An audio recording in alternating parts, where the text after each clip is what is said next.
सौभाग्य या दुर्भाग्य। कई साल पहले एक गांव में एक किसान अपने बेटे के साथ रहता था। थोड़ी सी जमीन और एक छोटी सी भूसे की झोपड़ी के अलावा उसका एकमात्र प्रॉपर्टी एक घोड़ा था, जो उसे अपने पिता से विरासत में मिला था। एक दिन घोड़ा भाग गया। उस घोड़े के अलावा आदमी के पास कोई जानवर नहीं था जिसके साथ वह जमीन पर खेती कर सके। उनके पड़ोसी, जो उनकी ईमानदारी और परिश्रम के लिए उनका बहुत सम्मान करते थे, यह जताने के लिए उनके घर आए कि उन्हें कितना पछतावा हुआ। किसान ने उनकी चिंता के लिए उन्हें धन्यवाद दिया, लेकिन पूछा, आप कैसे कह सकते हैं कि जो हुआ है वह मेरे जीवन का दुर्भाग्य है? किसी ने अपने दोस्त से बुदबुदाया। शायद किसान वास्तविकता को स्वीकार नहीं कर पा रहा है। उसे सोचने दे कि वह क्या चाहता है, जब तक कि वह जो हुआ उससे दुखी न हो। और पड़ोसियों ने किसान से जो कुछ सुना था उससे सहमत होने का नाटक करते हुए चले गए। एक हफ्ते बाद घोड़ा अस्तबल में लौट आया, लेकिन वह अकेला नहीं था। यह अपने साथ जोड़ी में एक अच्छी घोड़ी लेकर आया। ये बात पता चलने पर ग्रामीण, जो उस किसान द्वारा दिए गए पहले उत्तर को अब समझ पाए थे, वो किसान के घर आए। इस बार उसे उसके अच्छे भाग्य पर बधाई दी जा सके। पहले आपके पास केवल एक घोड़ा था और अब आपके पास 2 हैं। बधाई हो, उन्होंने कहा। आपकी शुभकामनाओं के लिए और आपकी सभी चिंताओं के लिए बहुत बहुत धन्यवाद, किसान ने उत्तर दिया।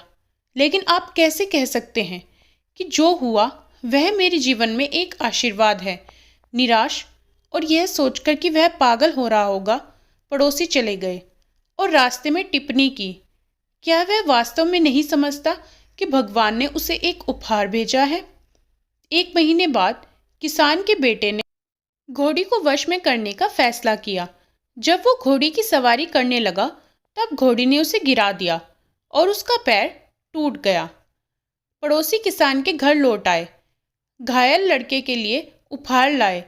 गांव के मुखिया ने पिता के प्रति संवेदना व्यक्त करते हुए कहा कि जो कुछ हुआ उससे सभी बहुत दुखी हैं। उस व्यक्ति ने उनके आने और उनकी चिंता के लिए उन्हें धन्यवाद दिया, लेकिन पूछा, आप कैसे कह सकते हैं कि जो हुआ है वह मेरे जीवन का दुर्भाग्य है? यह सुनकर वे सभी चकित रह गए, क्योंकि किसी को भी संदेह नहीं हो सकता था कि एक बेटे की दुर्घटना को पिता का दुर्भाग्य नहीं तो क्या समझा जाए। जैसे ही उन्होंने किसान का घर छोड़ा, कुछ ने दूसरों से कहा, वह सचमुच पागल हो गया है। उसका इकलौता बेटा हमेशा के लिए लंगड़ा हो सकता है और वह अभी भी इस बारे में संदेह में है कि जो हुआ वह दुर्भाग्य है। कुछ महीने बीत गए और जापान ने चीन पर युद्ध की घोषणा कर दी। स्वस्थ युवकों को युद्ध के मोर्चे में भेजने के लिए सम्राट के दूतों ने पूरे देश की यात्रा की।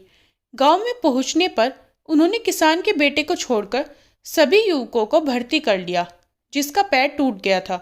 कोई भी युवक जीवित नहीं लौटा। बेटा ठीक हो गया। 2 जानवरों को पाला गया और उनकी संतानों को अच्छी कीमत पर बेच दिया गया।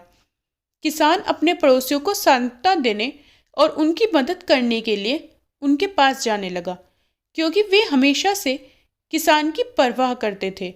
जब भी उनमें से किसी ने शिकायत की, किसान ने कहा, आप कैसे कहें कि यह एक दुर्भाग्य है? अगर कोई बहुत खुश होता तब वो उनसे पूछता, आप कैसे जानते हैं कि यह एक आशीर्वाद है?